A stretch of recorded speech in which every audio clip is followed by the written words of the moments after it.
एक बार की बात है, सुषमा अपने पूरे परिवार के साथ खुशी खुशी मोहन नगर में रहती थी। उसकी 2 बहुएं थी, पल्लवी और शिवानी। एक दिन दोनों बहुएं रसोई में काम कर रही होती है कि तभी उनकी सास सुषमा उन्हें बुलाती है। अरे बहू, जरा इधर तो आना। शिवानी, जरा जाकर देखना सासू माँ क्या कह रही हैं। दीदी आप ही देख लो ना जाकर, आपको भी तो सुनाई दे रहा है। अरे मैं आटा गूंद रही हूँ ना, तुम चली जाओ। हाँ तो मैं भी तो सब्जी काट रही हूँ ना दीदी। अरे बहू, जल्दी आओ। ओह, ये तो जाएगी नहीं। मैं ही जाकर देखती हूँ कि क्या करना है। पल्लवी सुषमा के कमरे में जाती है। जी मम्मी जी, क्या हुआ? शाम को घर पर कुछ मेहमान आने वाले हैं, तो तुम अच्छा सा खाना बना लेना बहू। ठीक है मम्मी जी, आप बता दीजिए क्या क्या बनाना है और कितने लोग आ रहे हैं। सुनील की मौसी जी और उनका पूरा परिवार आ रहा है। कुल मिलाकर 3 लोग और हमें मिलाकर हुए 9 लोग। तो अभी से ही तैयारी करना शुरू कर दो। और हाँ, घर की सफाई भी कर देना, हाँ, अच्छे से। जी मम्मी जी, सब काम हो जाएगा, आप चिंता मत कीजिए। पल्लवी शिवानी को घर में मेहमान आने वाले हैं इसके बारे में बताती है। क्या 9 लोगों का खाना बनाना होगा, घर की सफाई करनी है? बाप रे, सासू माँ ने तो हमें घर की नौकरानी ही समझ कर रखा है। ऐसा नहीं बोलते शिवानी, हम इस घर की बहू हैं और घर के काम करना हमारा फर्ज है। दीदी तो है ही सासू माँ की चमची, जब देखो सासू माँ सासू माँ। मैं तो इतना सारा काम नहीं करने वाली। शिवानी कपड़े लेकर गमला साफ कर रही होती है और चक्कर आने का नाटक करने लगती है। मेरा सर चकरा रहा है। तभी वहां पल्लवी और सासू माँ जाते हैं। अरे बहू, क्या हो गया तुम्हें? मम्मी जी, बहुत तेज सर में दर्द हो रहा है। तुम एक काम करो शिवानी, आराम कर लो। नहीं नहीं दीदी, घर में मेहमान आने वाले हैं, मुझे आपकी मदद करनी चाहिए।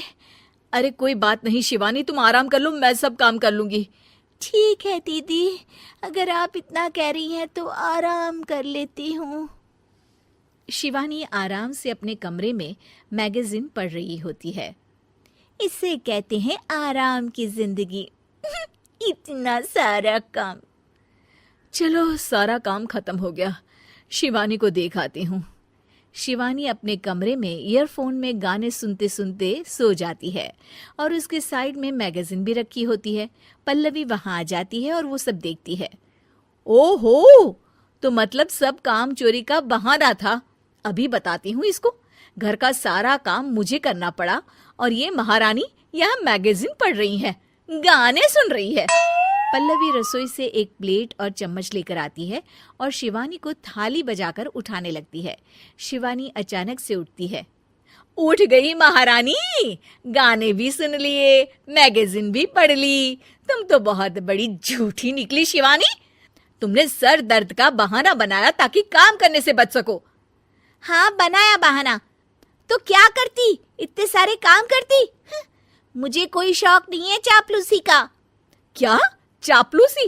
तुम्हें लगता है कि मैं सारे काम चापलूसी के लिए कर रही हूँ? और नहीं तो क्या। तभी वहां सासू माँ आ जाती हैं। अरे बहू, वो लोग बस आने ही वाले हैं, तुम तैयारियां कर लो। जी सासू माँ, तुझे तो मैं बाद में देखती हूँ। सब खाना खाने बैठते हैं और खाना शुरू करते हैं। तभी सुनील की मौसी बोलती है। वाह भाई वाह, खाना तो बहुत ही अच्छा बना है सुषमा जी, एक एक चीज में क्या स्वाद है। ये सुनकर शिवानी मुंह बना लेती है। उसे अपनी जेठानी की इतनी तारीफ रास नहीं आती। आपकी बहुएं तो बहुत ही अच्छा खाना बनाती हैं। हाँ, बनाती तो दोनों ही अच्छा है, पर आज ना ये सारा खाना बड़ी बहू ने बनाया है। छोटी बहू की तबीयत ठीक नहीं थी, सो इसलिए। मानना पड़ेगा सुषमा जी, आपकी बड़ी बहू तो बहुत ही गुणवान है। पल्लवी की तारीफ सुनकर शिवानी को जलन होती है। पल्लवी ये सुनकर खुश हो जाती है और शिवानी की तरफ देखकर उसे चिढ़ाती है। कुछ देर बाद मेहमानों के जाने का वक्त हो जाता है। मौसी जी सबके लिए उपहार लाई होती है। वो सबको शगुन के पैसे देती हैं और अंत में पल्लवी के पास आती है। तुम्हारे लिए शगुन का लिफाफा तो है ही, पर बहू तुम्हें एक और उपहार भी मिलेगा इतना अच्छा खाना बनाने के लिए। मौसी अपने सोने के कंगन निकालकर पल्लवी को पहना देती है। ये लो, ये मेरे मनपसंद कंगन है, अब से ये तुम्हारे हुए। धन्यवाद मौसी जी। ये देखकर शिवानी तो पूरी तरह से जल जाती है और गुस्से से रसोई में चली जाती है। तभी वहां पल्लवी आ जाती है और उसे अपने कंगन दिखाने लगती है। देवरानी जी, अब आपका सर दर्द ठीक तो है ना? मुझे लगता है कि अब सर दर्द शुरू हो गया होगा आपका।